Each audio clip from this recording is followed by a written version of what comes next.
Catus, Maximus here. Probably should have got one of these a while ago. I guess having painter's knives or painter's tools, which have kind of a curved blade on one side and like a chisel on the other, I never was really into these duck bills. It does have a lock both in the open and closed position. And I'll tell you the truth, this Doyle actually runs pretty smoothly. Not the easiest to flip out. It doesn't have any kind of flipper or anything like that, but you can. And I don't have the good wrist technique.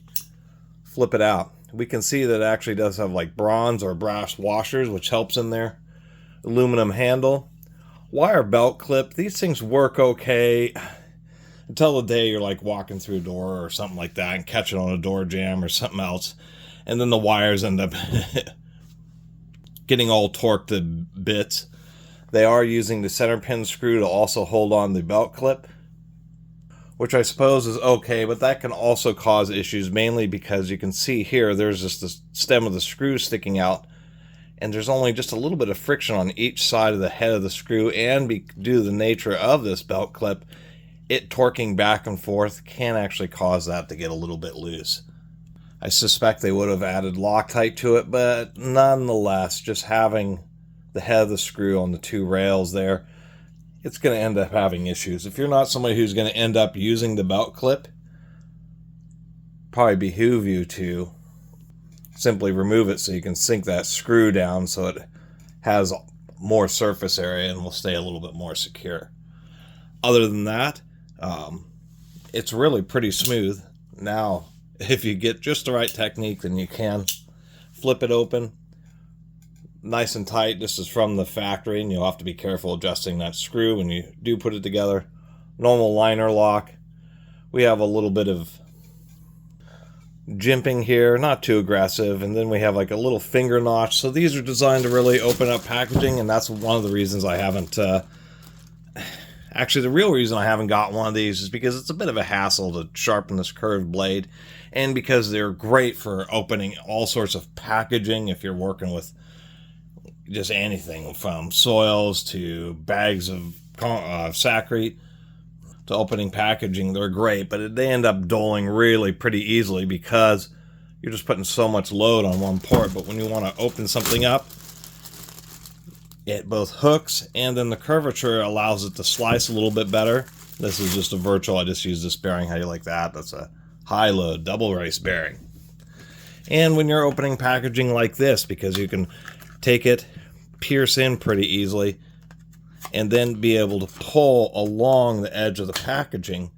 And it's just a bit safer because with a normal knife, when it's straight, you have to almost push upwards a little bit, and you're kind of pushing your fingers towards the packaging. Of course, this plastic edge is very sharp.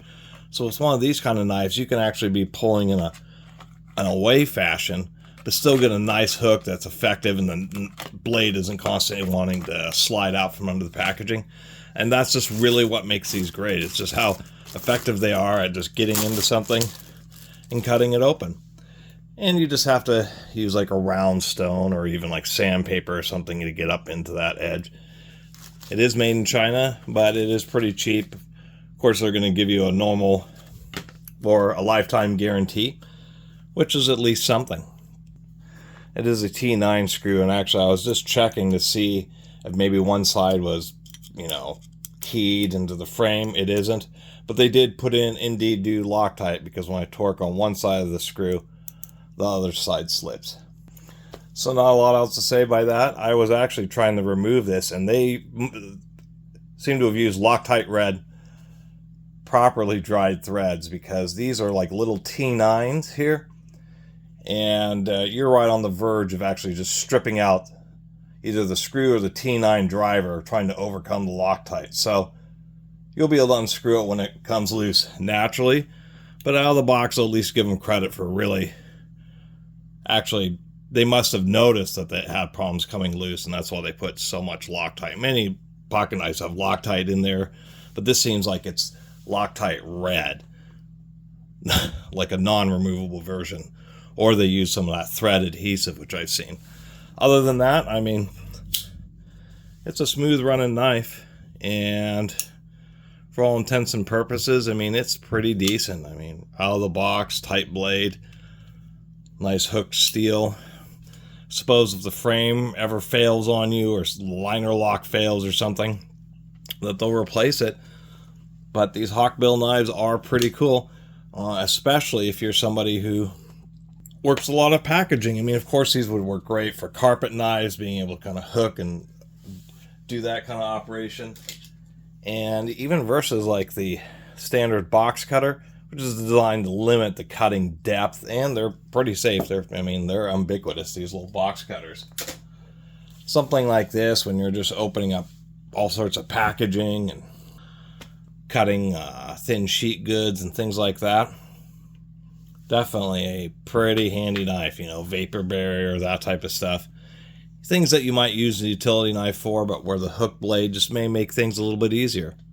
And I'm actually kind of glad to have finally picked one of these up. Anyway, really appreciate you all watching, and subscribe, and you can always support the channel through the YouTube thanks system. See you next time.